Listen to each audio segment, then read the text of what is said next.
Sa loob ng halos 50 taon, laging ipinagmamalaki ng mga pinuno ng Iran na hinding-hindi sila matatalo ng kahit na sinong kaaway o kahit na anong parusa mula sa ibang bansa.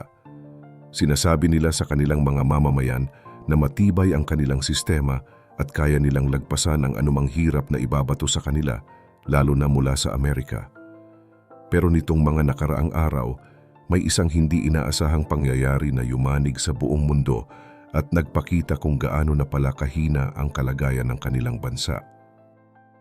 Pagkatapos lamang ng 11 araw na hinarang ng mga barko ng Amerika ang mga daanan ng tubig patungo sa kanila, biglang lumabas sa telebisyon ang mga opisyal ng Iran para makiusap sa publiko.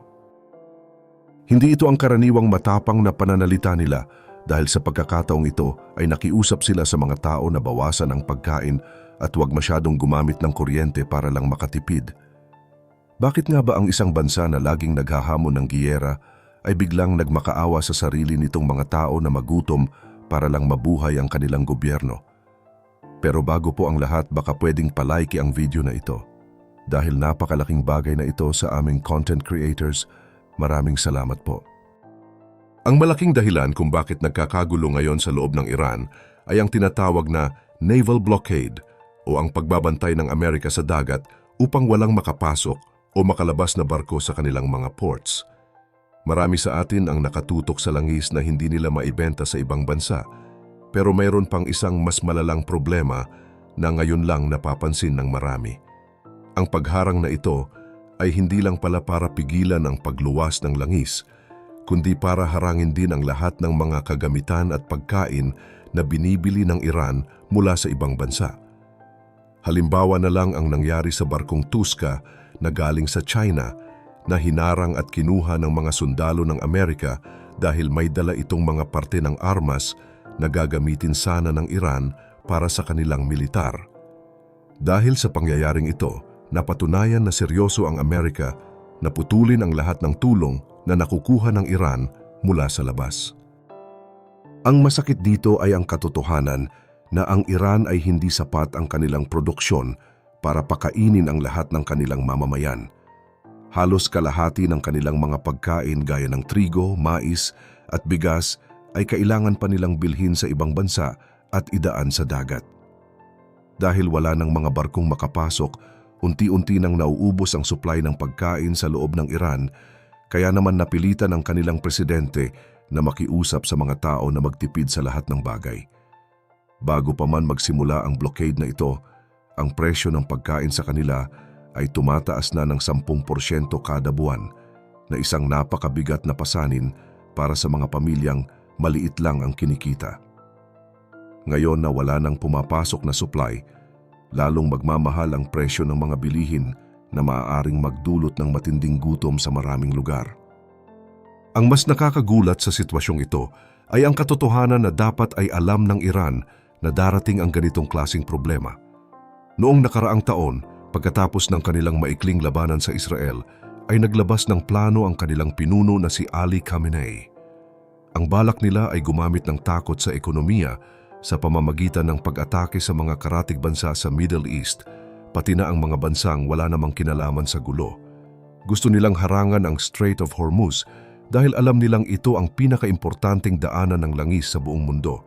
At kapag ginawa nila ito, mapipilitan ang Amerika na makinig sa kanila.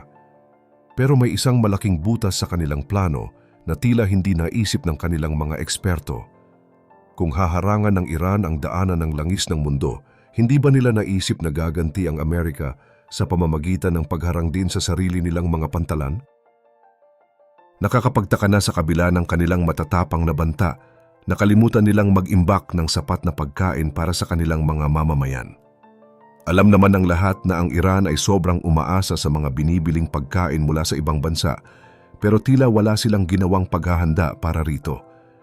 Ngayong 11 araw pa lang ang nakakalipas, nauubusan na sila ng mga pangunahing kailangan ng tao. Pero kung iisipin nyo, hindi na rin ito nakakapagtaka dahil ganito rin ang ginawa nila sa supply ng tubig sa kanilang bansa kamakailan.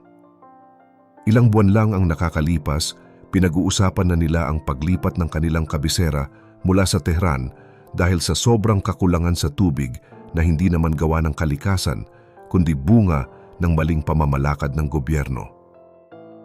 Sa Tehran, na may mahigit 10 milyong tao, binabalaan na ang publiko na baka hindi na pwedeng tirahan ang lungsod kung magpapatuloy ang krisis. Sinasabi ng gobyerno na wala kasing masyadong ulan, pero ang totoo ay bunga ito ng mga maling proyekto at ilegal na paghuhukay ng balon na sumira sa kanilang mga imbakan ng tubig. Dahil sa gutom at kawalan ng kuryente, nakita natin kahapon na nagpadala na sila ng mga kinatawan sa Islamabad, Pakistan, para subukang buksan muli ang usapan sa Amerika. Sabi nila ay hindi sila makikipag-usap hanggat hindi tinatanggal ang blockade, pero dahil sa hirap na nararanasan ng kanilang bansa, napilitan silang kumilos ng palihim para humingi ng negosasyon. Ang nakakagulat pa sa mga huling balita ay ang biglaang pagbabago sa kilos ni Pangulong Trump tungkol sa pakikipag-usap sa Iran. Inaasahan sana ng marami na magkakaroon ng malaking pagpupulong sa Pakistan kung saan dadalo ang kanyang mga sugo na sina Steve Witkoff at Jared Kushner. Pero bago pa man mangyari iyon, inanunsyo ni Trump na kinansela na niya ang biyahe dahil umalis na rin sa bansa ang Foreign Minister ng Iran. Ayon sa Pangulo, wala nang saysay na bumiyahe pa ng 16 na oras ang kanyang mga kinatawan para lamang sa wala. Sa kanyang huling post, diretsahan niyang sinabi na masyadong maraming oras ang nasasayang sa pagbibiyahe at masyadong magulo ang pamunuan ng Iran ngayon. Mukhang hindi lang ito basta pananakot dahil pati ang mga paghahanda sa Islamabad na kabisera ng Pakistan ay itinigil na rin at ibinabalik na sa normal ang operasyon ng lungsod. Sa loob ng 2 linggo, mistulang tumigil ang buhay sa Islamabad dahil sa balitang magkakaroon doon ng isang napakalaking kasunduan. Isinara ang mga tindahan, hinarangan ang mga kalsada, at nagkalat ang mga sundalo dahil may tsansa pa ngang mismong si Trump ang dumating. Pero ngayon, binabaklas na ang mga harang at binubuksan na muli ang mga kalsada na isang malinaw na senyales na hindi natuloy ang negosasyon. May mga journalist din mula sa Amerika na ilang linggo nang naghihintay doon ang pinauuwi na ni Trump sa pamamagitan ng isang simpleng text message. Ang ganitong kilos ay nagpapahiwatig na baka wala ng balak ang Amerika na makipag-ayos anumang oras mula ngayon at ang tanging pagpipilian na lang ay ang muling pagpapatuloy ng labanan. Para sa mga ordinaryong mamamayan ng Iran, ito na marahil ang pinakamahirap na balita dahil sa tindi ng krisis na nararanasan nila. Kung babalik ang giyera, ang presyo ng mga bilihin na dati ng napakataas ay lalo pang sisipa sa langit. Ayon sa mga eksperto, kung magpapatuloy ang ganitong sitwasyon, ang inflation sa Iran ay maaaring umabot ng mahigit 200% sa loob lang ng 1 taon.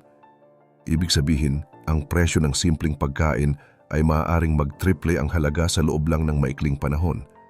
Kung sa bawat buwan ay tumataas na agad ang presyo ng 8%, paano pa kaya kung magkaroon muli ng aktwal na putukan? Ito na ang realidad na kinakaharap ng mga pamilya doon, ang gutom na kasabay ng banta ng mga bomba. Nakakalungkot isipin na ang mga desisyon ng mga nasa kapangyarihan ay may ganito katinding epekto sa buhay ng mga tao. Ang kasaysayan ng Iran ay puno ng mga ganitong pagsubok, pero ang kasalukuyang sitwasyon ay tila nasa bingit na ng tuluyang pagbagsak. Sa tingin niyo ba ay tama ang naging desisyon ni Trump na huwag nang makipag-usap kung wala namang malinaw na patutunguhan? O dapat bang nagtiis pa sila para lang maiwasan ang muling pagputok ng giyera? Paano niyo haharapin ang ganitong sitwasyon kung kayo ang nasa posisyon ng mga ordinaryong tao na kailangang pumili sa pagitan ng gutom at digmaan?